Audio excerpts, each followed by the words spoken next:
The Lord be with you. And with your spirit. A reading from the Holy Gospel according to Saint Mark. Glory to you, O Lord. When Jesus saw the vast crowd, his heart was moved with pity for them. For they were like sheep without a shepherd. And he began to teach them many things. By now, it was already late, and his disciples approached him and said, "This is a deserted place, and it is already very late. Dismiss them so that they can go to the surrounding farms and villages and buy themselves something to eat." He said to them in reply, "Give them some food yourselves." But they said to him, "Are we to buy 200 days' wages worth of food and give it to them to eat?" He asked them, "How many loaves do you have? Go and see." And when they had found out, they said, 5 loaves and 2 fish. So he had them sit down in groups on the green pastures. The people took their places in rows, by hundreds and by 50s. Then taking the 5 loaves and 2 fish, and looking up to heaven, he said the blessing, broke the loaves, and gave them to his disciples to set before the people. He also divided the 2 fish, and among them all, they all ate and were satisfied, and they picked up 12 wicker baskets full of fragments, and what was left on the fish. Those who ate of the loaves were 5,000 men. The Gospel of the Lord. Praise to you, Lord Jesus Christ. We have again heard Mark's version of the multiplication of bread.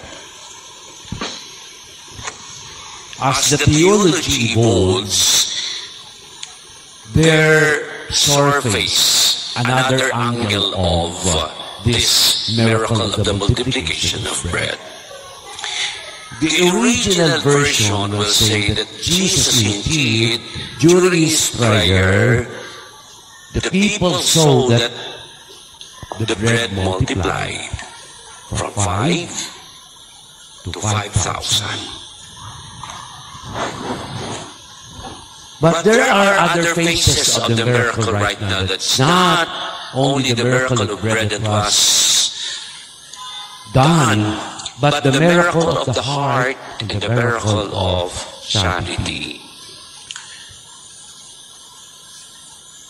We went back to the culture of the Jewish people during the time, that when they travel far, they have in their tunic, they call it their cloaks.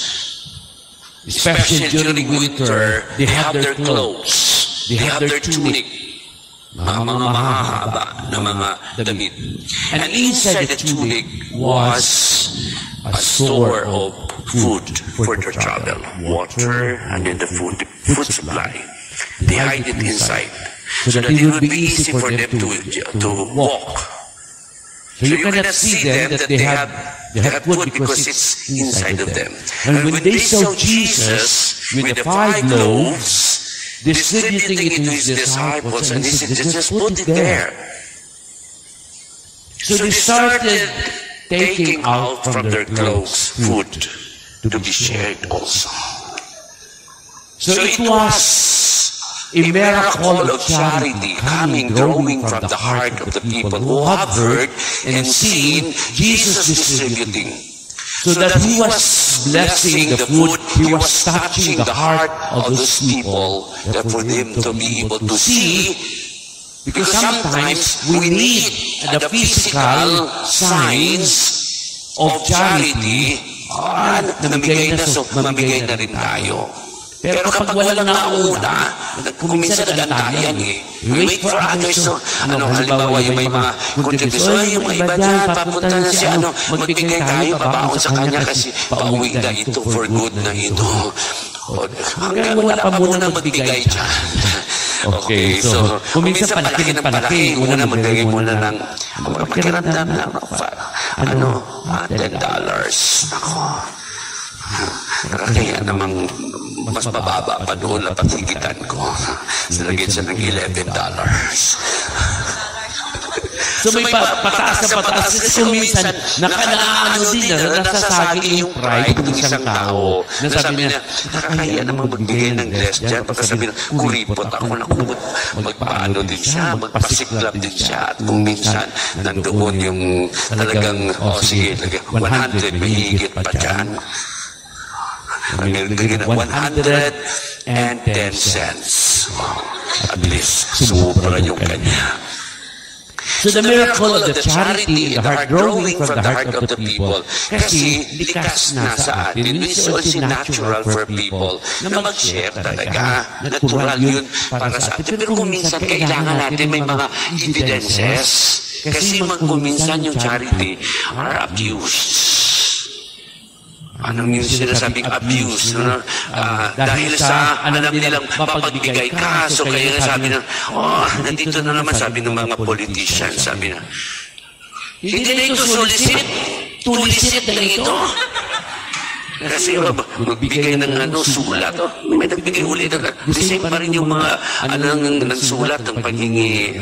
Di ba? I-appreciate ka. Meron talagang tahasa. May project kami. Magbigay ka. Binuto ka namin. Ganyan yan. So, yung charity by force, na magbigay ka kasi parang nakakaya na hindi ka. When I was assigned in Tacloban, what was here? Wala. So I was there aside. Yung sinasabi nilang kuratsa, talagang bahagi ng kultura. Hindi yung parang napakalungkot ng piyesta kapag walang kuratsa. Kailangan nandyan yan. Tapos yung kuratsa habang nagsasayaw, maghahagisan ng pera yan. Tapos pag nakita ng mga politiko, talaga magpapahagisan. Puro bende yung hinahagis. So ito, puro pula. Kasi likas sa kanila yun yung talagang yung charity na kailangan makita ng mga tao. Kaya marami magdodonate na kailangan ng resibo at picture. Diba? So I donate this one. Nakaano talaga yung nakahiliran yung tag-1,000 yan, 10,000 yan, o picture tayo. Ganyan. The charity is that is conditional that kailangan may makita kang ebidensya. Kapag wala, parang nag-honestly ka kung magbigay. May mga iba na gamitin yung word na charity and then for their selfish motives gamitin. Ito, classic ito. May kunting lang, signal number 4, agad-agad magdeklara niya ng state of calamity. Wala namang na-damage. Nagdeklara ng state of calamity. Kasi pag nakadeklara ng state of calamity, walang liquidation yung funds. Ilalabas mo yun, ipamimigay mo yan sa mga tao. Ayan.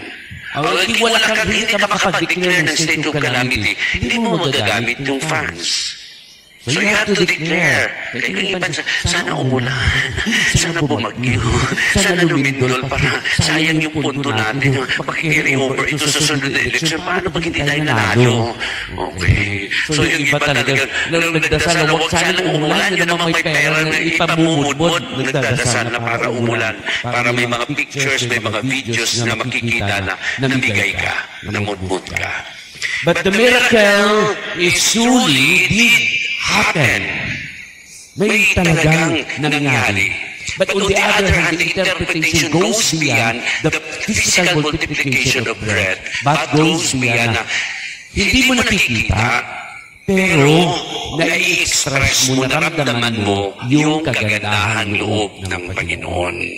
Hindi sa lahat ng bagay maging tumistik tayo in nature. Anong tumistik?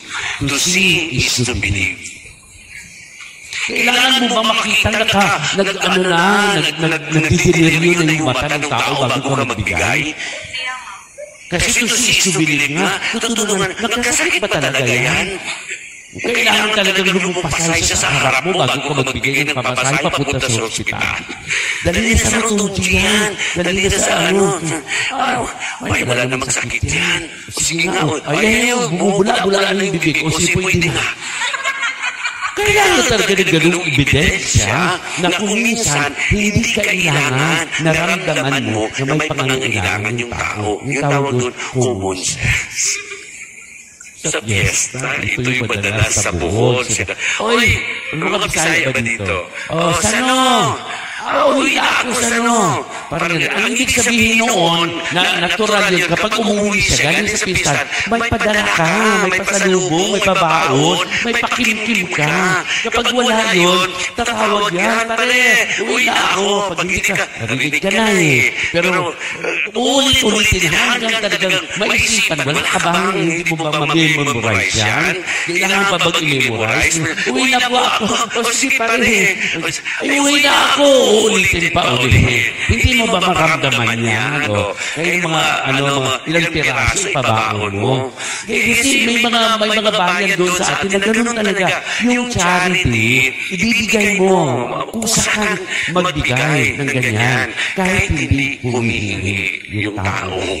Ganyan yung ibig sabihin ng charity ngayon na pinaparamdam sa atin. Bakit kaya? At ito yung napataon sa atin. Baka there are also moments na nakalimutan ko. Yung charity, hindi lang siya about money, about goods. I have to be charitable by tawag dito, mamansuhin ko yung sarili by training myself.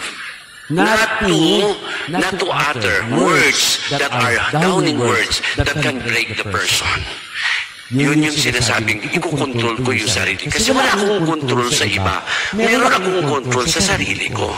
Kung ano yung responses ko. By being charitable, I have to be charitable by my way of speaking. By my way of treating a person. Kasi kung talagang kalaban ka araw-araw, lalabanan mo ang lahat ng ito, ubos na yung energy mo. Kung yun yung mag-iimit sa sarili mo. But if you are to be charitable, yung sinasabing, palampasin ko ito. Sinisigawan ka na ng amo mo. Okay lang, hindi ko naman naintindihan.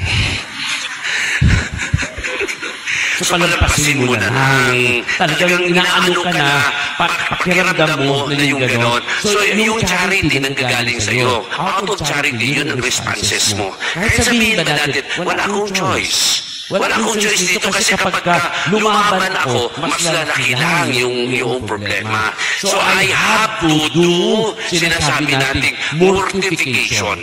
Mortification is an act of charity. That's, I have to mortify.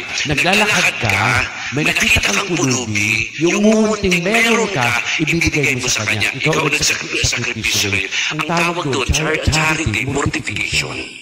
Minortify mo yung sarili mo. Talagang ininda mo yung sinabi. Talagang kating-kating na yung tila mo para bingahan din siya. Para ibalik sa kanya yung mga sinasabi niya. Pero pinigilan mo yung sarili mo. That's actually charity. Being charitable ka in your treating others also. Purong-puro ka na sa akin. Pero hindi ko gagawin yung supposed to be na gagawin ko. Minamaster mo na kung ano yung sasabihin mo sa kanya eh. Puro kasinungalingan yung sinabi mo. Sa halip na sumbatan mo siya, pinili mong i-mortify yung sarili mo.